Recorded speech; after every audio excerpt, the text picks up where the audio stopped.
नमस्कार, मैं विवेक तिवारी मानव विकास आयोग से एक बार फिर एक बहुत ही गहरे विषय पर बात करने के लिए आज आप सब लोगों के सामने प्रस्तुत हुआ हूँ। दरअसल में पिछले कुछ दिनों से हम लोग एक बहुत बुरी घटना जो केरला में हुई है उसके बारे में सुनते आ रहे हैं। एक हथनी जो कि गर्भावस्था में थी, उसको कुछ लोगों ने, कुछ महानुभावों ने, कुछ हमारे यहाँ के बड़े ही प्रतिभाशाली लोगों ने, बुद्धिजीवियों ने उस हथनी को एक फल के अंदर बारूद देकर खिला दिया। वो हथनी 3 दिनों तक एक तालाब में खड़ी रही और अपनी मौत का इंतज़ार करती रही। उस हथनी का क्या कसूर था? उसका कसूर ये था कि उसने हम इंसानों पर भरोसा किया था।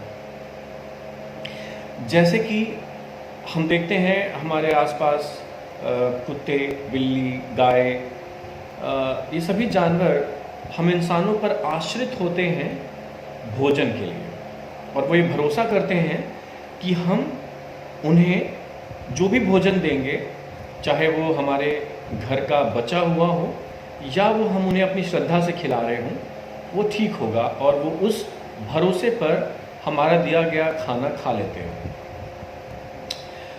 और इस हथनी ने भी वही किया।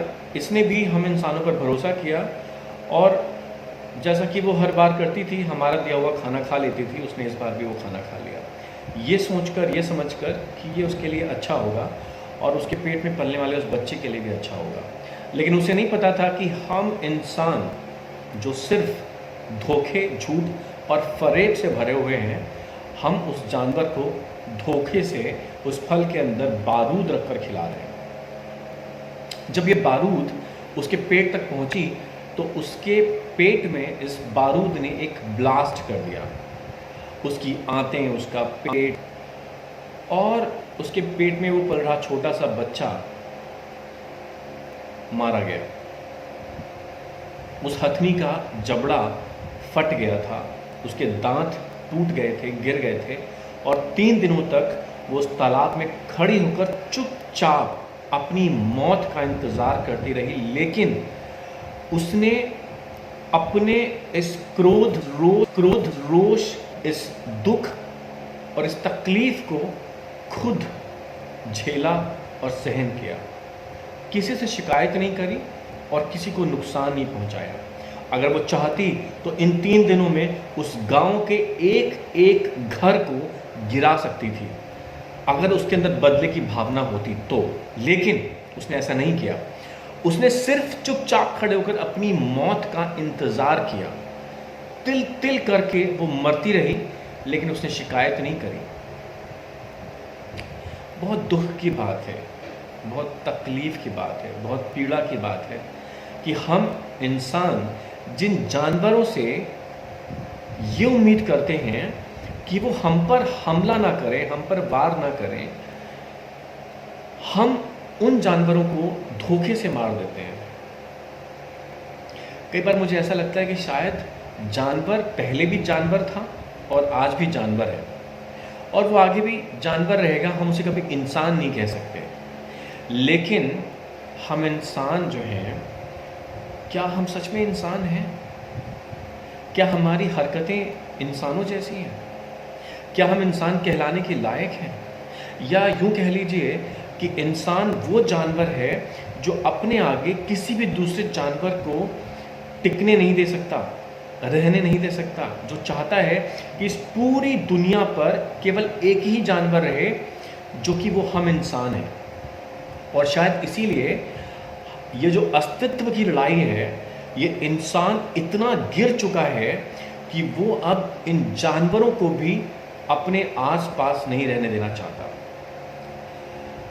ये बहुत बड़ा विषय है, बहुत सारी बातें हैं करने के लायक, मगर सिर्फ इतना ही कहूँगा कि इंसानों, अभी भी वक्त है, सुधर जाओ, मत करो ऐसा।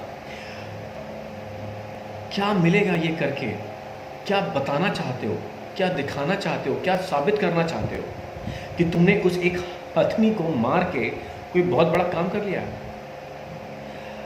पिछले 9 महीने से एक छोटा सा विषाणु कोरोना, जिसने पूरी दुनिया में हाहाकार मचा रखा है, आतंक फैला रखा है, लोगों को रोज़ हज़ारों की तादाद में मारता है वो और बीमार करता है। हम आज तक इस कोरोना का इलाज नहीं ढूंढ पाए।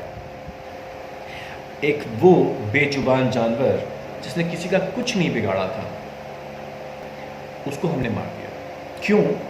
क्योंकि उसको हम देख सकते हैं, हमारे पास मारने के बहुत सारे तरीके हैं। देखिए, इंसानी दिमाग, एक अनानास के अंदर बारूद भरकर उस जानवर को खिला दिया।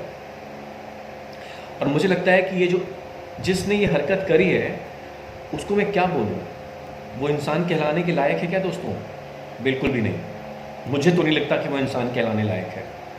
उसने बहुत कायराना, जाहिलाना, बहुत गिरी हुई हरकत करी है। और मैं सरकार से, और सरकार सिर्फ सरकार से ही नहीं, सरकार के ऊपर बैठी वो जो सरकार है ना, जो हम सब का इंसाफ करती है, जिसके यहाँ पर देर है अंधेर नहीं है, मैं इस सरकार के साथ साथ उस सरकार को भी अपनी प्रार्थना करूँगा और बोलूँगा कि हे प्रभु, ऐसे लोगों को सज़ा मिलनी चाहिए और बहुत बुरी सज़ा मिलनी चाहिए।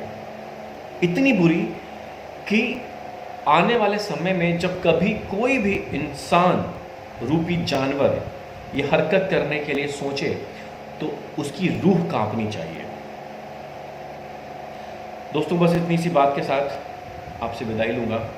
जय हिंद, जय भारत।